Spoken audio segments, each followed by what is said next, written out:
వస్తే అతన్ని పాశవికంగా రాడ్లతో కొట్టి మరి హాస్పిటల్ పాలు చేస్తే వారం రోజులు హాస్పిటల్లో కొట్టుమిట్టాడి చనిపోవడం జరిగింది అధ్యక్ష.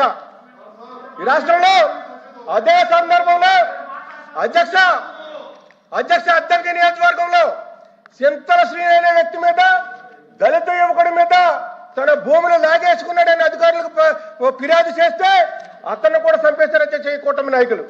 అదే సందర్భంలో కర్నూలు జిల్లా నంద్యాలలో గోవిందమ్మని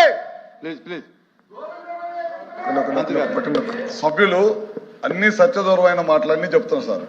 వ్యక్తిగత కారణాలతో ఇద్దరి మధ్య జరిగిన తగాదాలు అవి దారి తీసిన సంఘటనలో ఎవరు చనిపోతారా పరిగెత్తుకుంటా మీకేం పని లేదు, రెండో పని లేదు. మీకేం పని అంటే ఒకటే ఒక పని, బెంగళూరులో ఉంటాం, ఎవరన్నా చనిపోతే దానికి పార్టీ రంగు పోయటం, పరిగెత్తుకుంటా రావటం, వాళ్ళు మీ పార్టీ కార్యకర్తలకు వేయటం, ఎదురు వాళ్ళు మా పార్టీ కార్యకర్తలు అని చెప్పి రుద్ది మమ్మల్ని బస్టు పట్టించే కార్యక్రమాలు చేయడం తప్పక మీకు రెండో పని తప్పగా ఈ రాష్ట్రంలో రెండో పని లేదు. ఇప్పుడు సభ్యులు చెప్పిన సార్ నేను నేను నేను చెప్తున్నా సార్ ఒక్క మాట సార్ సార్ సార్ ఇప్పుడు సభ్యులు చెప్పిన ఇప్పుడు పల్నాడులో కానీ ఒక నిమిషం ఉండు కూర్చో ఏమండి ఇప్పుడు సభ్యుడు ఒక నిమిషం సార్ ఇప్పుడు సభ్యుడు చెప్పింది సార్ ఇప్పుడు సభ్యులు చెప్పింది పల్నాడులో గాని అద్దంకిలో గాని ఇట్లాంటి ఎప్పుడు ఎక్కడ కూడా మా పార్టీ సిద్ధాంతం కాదు, మీ పార్టీ సిద్ధాంతం కత్తులు రోడ్ల మీద పట్టుకొని రపరప అనుకుంటా ప్రజల్ని రెచ్చగొట్టి సిద్ధాంతం అనేది మీ పార్టీ సిద్ధాంతం, మా పార్టీ సిద్ధాంతం కాదు. మా ముఖ్యమంత్రి గారు ఆ విధమైన సంస్కృతి సాంప్రదాయాలు మా పార్టీలో లేవు, అది మీ పార్టీతోటే వచ్చినవి. ఇవన్నీ కూడా విత్డ్రా చేయండి. అవన్నీ కూడా నిందలు, అవన్నీ కూడా ప్రూవ్ కాలేదు. ఎక్కడో ఇద్దరి మధ్య దోషాలు జరిగి మర్డర్కి దారి తీస్తే అవన్నీ కూడా మా పార్టీకి అంటగచ్చటం అనేది కూడా ఇది మంచి పద్ధతి కాదు. అవన్నీ ఇమీడియట్ గా విత్డ్రా చేయాలని కోరుకుంటా ఉన్నా.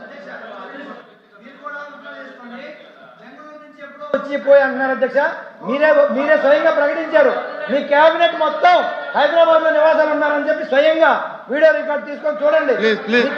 హైదరాబాద్ కూర్చోండి మాధవ్ గారు, కూర్చోండి ఇజ్రాయెల్ గారు కంటిన్యూ.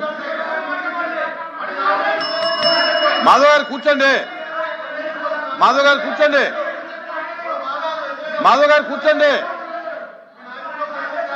ఇజ్రాయెల్ గారు.